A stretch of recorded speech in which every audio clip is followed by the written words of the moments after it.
Très bien, les amis. Le président Trump vient encore de s'en prendre violemment aux Somaliens.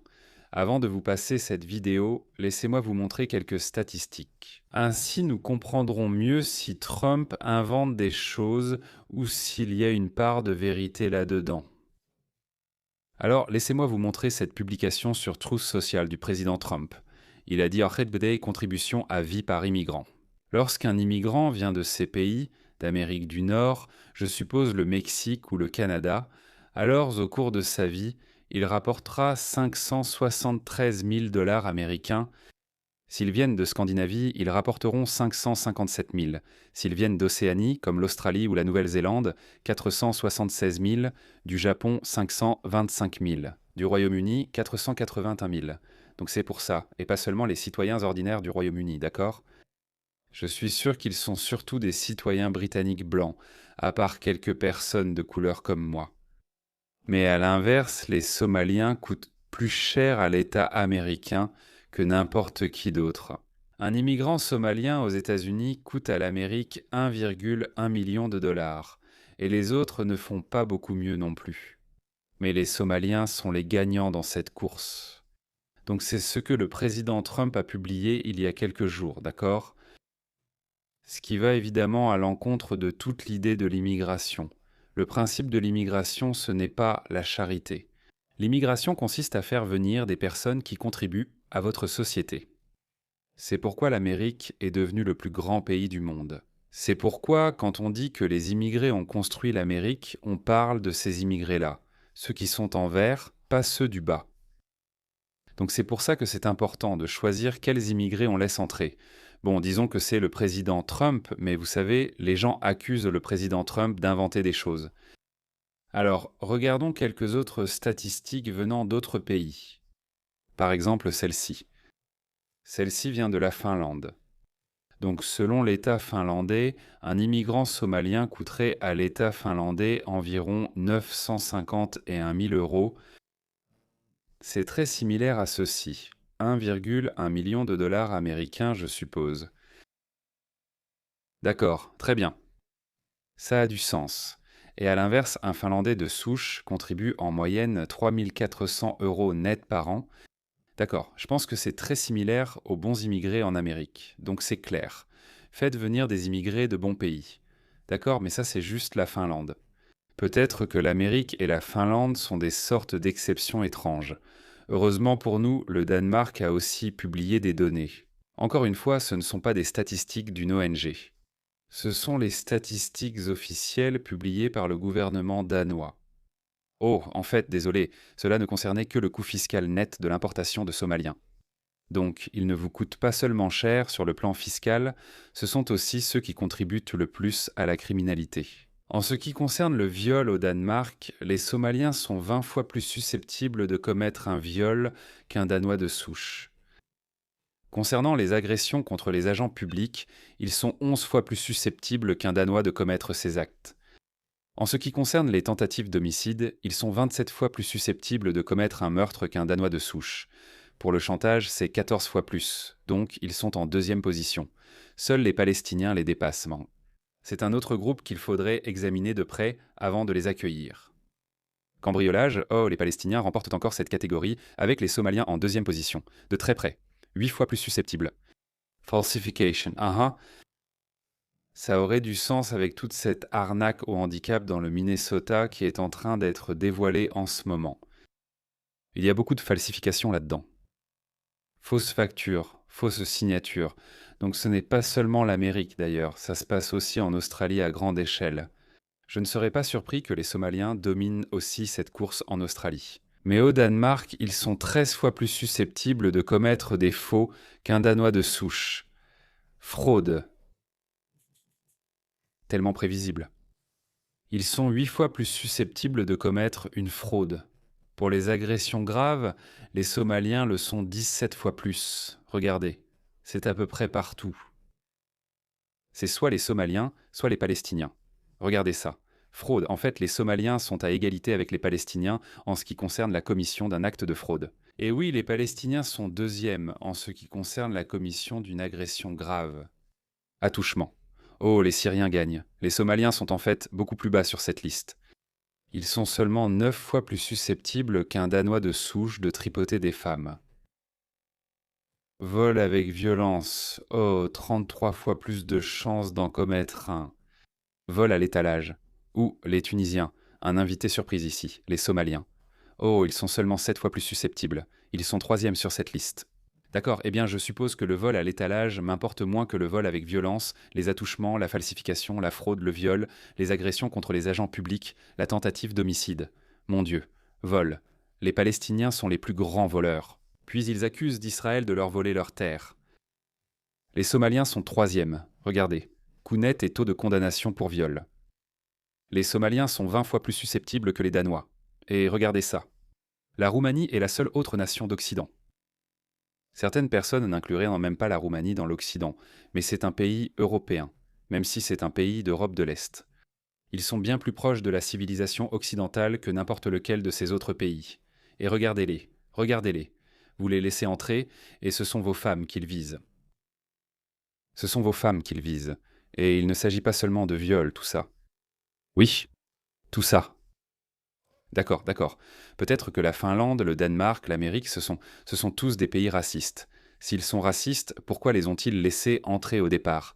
Mais qui se soucie des détails? Ici, c'est le Royaume-Uni. Ah, autrefois le joyau de la civilisation occidentale, notre ancêtre culturel. Et ça me fait le plus mal quand je regarde l'état actuel du Royaume-Uni. Les Somaliens, 72% d'entre eux vivent dans des logements sociaux. Ensuite, les Jamaïcains, les Ghanéens, les Afghans, les Nord-Africains, les Bangladais, les Irakiens, les autres Caribéens, les Nigérians, la Turquie, la Pologne. La Pologne est tout en bas, 17%. D'accord, donc maintenant vous avez une compréhension de base armée de faits, de chiffres et de statistiques. Maintenant, regardons cette vidéo où une étoile montante du Parti républicain interroge une personne au grand cœur. Libéral. Je ne connais pas son nom. L'immigration somalienne à grande échelle renforce-t-elle ou affaiblit-elle le Minnesota? Certainement plus fort. Certainement plus fort. Savez-vous quel pourcentage de foyers dirigés par des Somaliens au Minnesota reçoivent des bons alimentaires? Non. 54%. Savez-vous quel est ce chiffre pour les foyers dirigés par des natifs du Minnesota? Pour être clair, la plupart d'entre eux.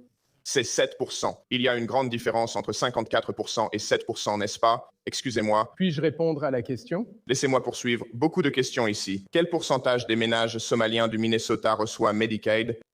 Je ne sais pas. C'est 73%. Savez-vous quel est ce chiffre pour les ménages des natifs du Minnesota? Vous répétez l'expression « ménage de natifs du Minnesota ». Vous voyez à quel point ces gens sont malhonnêtes? Il a un problème avec le terme natif. D'accord, disons simplement non somalien. Ça vous va?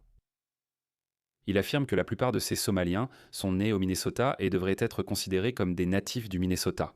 Il conteste cette étiquette. Eh bien, ça soutient encore plus notre argument, que même s'ils sont nés ici, ils n'ont toujours rien à apporter. Rappelez-vous, le chiffre est de 18%, une différence étonnante. Je pense que nous aurions eu. Puis-je répondre à la question, s'il vous plaît? Je vous pose une dernière question avant de passer au sujet. Quel pourcentage des ménages somaliens reçoit l'aide sociale? Je ne sais pas. C'est 81%. Tenez, laissez-moi vous demander ceci. Après 10 ans passés aux États-Unis, quel pourcentage des foyers immigrés somaliens continuent de bénéficier de l'aide sociale? Je ne sais pas. Le chiffre est de 78%. Donc, même après 10 ans, 78% des foyers immigrés somaliens continuent de bénéficier de l'aide sociale. Savez-vous quel est ce chiffre pour les foyers dirigés par des Minnesotans de naissance? Encore une fois, Vous utilisez des foyers dirigés par des immigrés non somaliens. pour répondre à votre question, vous employez l'expression « Minnesotan de souche ». La plupart des Minnesotans somaliens sont autant Minnesotans que nous, puisqu'ils sont nés aux États-Unis. Ce n'est que 8 000 sur les 108 000. Cependant, l'usage de l'aide sociale diffère étonnamment. Je vous repose la question, cela rend-il le Minnesota plus fort ou plus faible? Encore une fois, j'aimerais avoir l'occasion de répondre à la question ici. Donc encore une fois, la majorité des Somaliens du Minnesota sont nés aux États-Unis. D'après ce que je comprends. D'accord. Non somalien. Remplacer natif par non somalien. Ce n'est pas grave, passons. Quel pourcentage de Somaliens en âge de travailler qui sont aux États-Unis depuis 10 ans ou plus, 10 ans ou plus, combien d'entre eux parlent très bien anglais? Je ne sais pas. Environ la moitié. La réponse est environ la moitié. C'est assez bas, non? Encore une fois. Je continue d'essayer de... Ça ne me semble pas être quelque chose qui rend notre pays plus fort. Et je pense que la plupart des Américains seraient d'accord avec moi là-dessus. Je dois passer à autre chose. Mademoiselle Robbins, quand diriez-vous que nous avons su concrètement qu'une fraude généralisée à l'aide sociale se produisait au Minnesota? Il y a eu des rapports depuis 2009 provenant du Bureau de l'auditeur législatif. Je dirais que les rapports crédibles sur la fraude à la garde d'enfants ont commencé à apparaître entre 2011 et 2013. Donc depuis plus d'une décennie. Oui, monsieur. À votre avis, quand pensez-vous que le gouverneur Walz a eu connaissance de cette fraude? Depuis le tout début, il se présentait au poste de gouverneur en 2018, alors qu'il y avait déjà des poursuites en cours, un rapport de Lola et des affaires en cours faisaient constamment l'actualité. Et quelle a été la réponse de l'administration Walz? En réalité, ils n'ont rien fait une fois arrivés au pouvoir. Et la lieutenant-gouverneur Peggy Flanagan faisait partie du comité au sein de l'Assemblée législative qui avait organisé des auditions sur la fraude à la garde d'enfants. Et quand ils sont arrivés au pouvoir, ils ont ajouté 5 millions de dollars, un peu plus d'argent, mais rien n'a changé. Mais rien du tout. Et laissez-moi vous demander, Monsieur Hudson, merci d'être ici. Ceux qui commettent cette fraude, votent-ils généralement pour les républicains ou les démocrates? À votre avis? À mon avis, merci de préciser cela. Je dirais qu'ils votent très majoritairement pour les démocrates. Vous aussi? C'est exactement la même chose qui se passe ici en Australie. Le ministre de l'Intérieur affirme que vous n'avez pas à vous intégrer, ni à vous assimiler, ni à perdre votre identité tant que vous votez pour nous. C'est tout ce qui intéresse ces gauchistes. Ils ne se soucient absolument pas de l'avenir de nos pays. Notre mode de vie est non seulement ouvertement remis en question, mais aussi ouvertement détruit par certaines cultures, des cultures étrangères agressives et hostiles. Le concept de l'immigration, c'est que les gens, quand ils viennent en Australie, veulent faire partie de l'Australie. C'est ce que les gens veulent. Je n'ai jamais accepté le mot assimilation. Je refuse que les gens perdent leur identité. Le mot intégration est utilisé dans le dialogue multiculturel depuis très longtemps. Et c'est exactement ça. Nous voulons les gens tels qu'ils sont. Je n'ai jamais adhéré à ce concept de melting pot où toute ton identité est censée être dissoute. Ils donnent généralement aux républicains ou aux démocrates? Pas à ma connaissance. S'ils ne donnent pas aux républicains, ils donnent aux démocrates, à mon avis. Oui. Compris. Diriez-vous donc que la population somalienne est un groupe démographique important que les démocrates doivent convaincre politiquement? Sans aucun doute. Compris. Pensez-vous que cela aurait nui à la position politique des démocrates auprès des Somaliens d'enquêter sur cette fraude? Très clairement. Donc, vous affirmez qu'il y avait un intérêt politique à dissimuler une fraude somalienne généralisée? À 100%, compris. Permettez-moi de vous interroger tous les trois. Pensez-vous que l'administration Wallace et les démocrates ont sciemment fermé les yeux sur cette fraude pendant qu'elle se produisait à des fins politiques? Je commence avec vous, mademoiselle Robbins.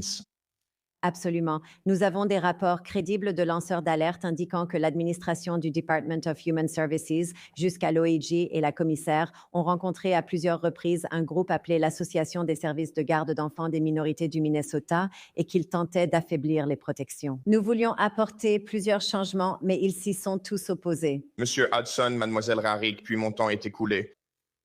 Je serais d'accord. Oui, les lanceurs d'alerte le confirment. D'accord.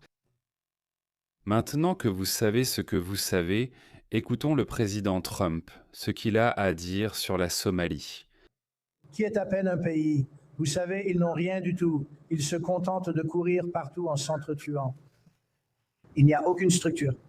Et quand je vois quelqu'un comme Ilhan Omar, que je ne connais pas du tout, mais que j'observe depuis des années, je l'ai vu se plaindre de notre Constitution, de la façon dont elle est maltraitée. Notre Constitution, les États-Unis d'Amérique, c'est un mauvais endroit. Elle dit que ça déteste tout le monde, que ça déteste les Juifs, que ça déteste tout le monde. Et je pense que c'est une personne incompétente. C'est vraiment une personne terrible. Pas seulement incompétente, mais aussi corrompue. Je pense que les organisations de développement sont en train de la coincer. Sa fortune s'en est passée de quelques milliers de dollars à des dizaines de millions de dollars, et elle l'a lié à un vignoble ou une cave qui n'existe même pas. Donc je pense que les autorités sont en train de la coincer. J'espère qu'il va enfin se passer quelque chose, car j'en ai assez d'entendre qu'elle était corrompue et qu'elle a volé de l'argent. Mais rien ne change, c'est pas possible. Quand même, le système judiciaire américain vaut mieux que ça. Le FBI peut quand même découvrir la vérité. Quand je regarde ce qui se passe au Minnesota, le pays des 1000 lacs, ou peu importe combien ils en ont, Ils ont beaucoup de lacs, mais c'est un endroit magnifique. Et je vois ces gens le piller. Et maintenant, je comprends, et vous allez regarder ça. J'entends dire qu'ils ont escroqué les Somaliens, qu'ils ont escroqué cet État pour des milliards de dollars, des milliards, chaque année, des milliards de dollars, et ils ne contribuent à rien. L'aide sociale tourne autour de 88%. Ils n'apportent rien. Je ne veux pas d'eux ici, je suis honnête. Certains diront que ce n'est pas politiquement correct, mais peu m'importe. Je ne veux pas d'eux dans notre pays. Leur pays ne vaut rien pour une raison. Leur pays est nul et nous ne voulons pas d'eux ici. Je pourrais dire ça d'autres pays aussi. Nous ne les voulons pas qu'ils aillent au diable. Nous devons reconstruire notre pays qui est à un point de bascule. Nous pourrions mal tourner. Nous sommes à un point de bascule. Je ne sais pas pourquoi, mais j'ai l'impression d'avoir déjà entendu cela. C'est peut-être un vieux extrait, mais il reste pertinent. Donc il n'y a rien de mal à dire la vérité parce qu'au bout du compte, c'est la vérité qui compte, peu importe à quel point elle est amère. Nous ne disons pas la vérité seulement quand ça nous arrange ou quand c'est facile. D'accord. Nous devons dire la vérité. Je dirais même que nous devons dire la vérité encore plus quand c'est difficile, quand c'est gênant, quand elle est amère. Et je suis d'accord avec lui. Pas seulement l'Amérique. Chaque pays occidental est à un point de bascule. Je dis que toutes nos démocraties occidentales subissent un test de résistance. La démocratie américaine est soumise à beaucoup de pression. C'est un bon test pour la Constitution américaine, la Déclaration des droits, les principes établis par les pères fondateurs de l'Amérique. Peuvent-ils encore sortir l'Amérique de ces temps troublés? C'est la même chose en Australie. Notre liberté d'expression n'est pas protégée par la Constitution et nous n'avons pas le droit de porter des armes. Mais nous avons notre démocratie, qui fonctionnait très bien jusqu'à tout récemment. D'accord. Nous avons un système de vote préférentiel qui est, à mon avis, un système bien meilleur qu'un système de vote non préférentiel. Et puis, évidemment, nous avons la forme de gouvernement du Royaume-Uni sans constitution, mais le Royaume-Uni est probablement en plus grand danger immédiat que n'importe quel autre pays. Mais nous ne sommes pas très loin derrière. Donc ce n'est pas le moment de célébrer ou de nous féliciter. Je suis satisfait du président Trump. Il fait de son mieux pour son pays. Que se passe-t-il si les républicains ne remportent pas la prochaine élection? Que se passe-t-il si les démocrates gagnent? Ils vont rouvrir les frontières à nouveau. Pourquoi feriez-vous cela? Malgré tout le travail acharné du président Trump, il n'y arrive pas. À vrai dire, je sais que les services d'immigration s'en sortent bien. Ils ont expulsé des gens, mais ce n'est pas facile. Loin de là, votre mode de vie est menacé. Votre mode de gouvernance, votre démocratie, tout est menacé. Ce sont des temps troublés, les gars. Ce sont des temps d'épreuve. L'optimiste en moi croit que nous allons gagner, mais il ne faut jamais se reposer sur ses lauriers.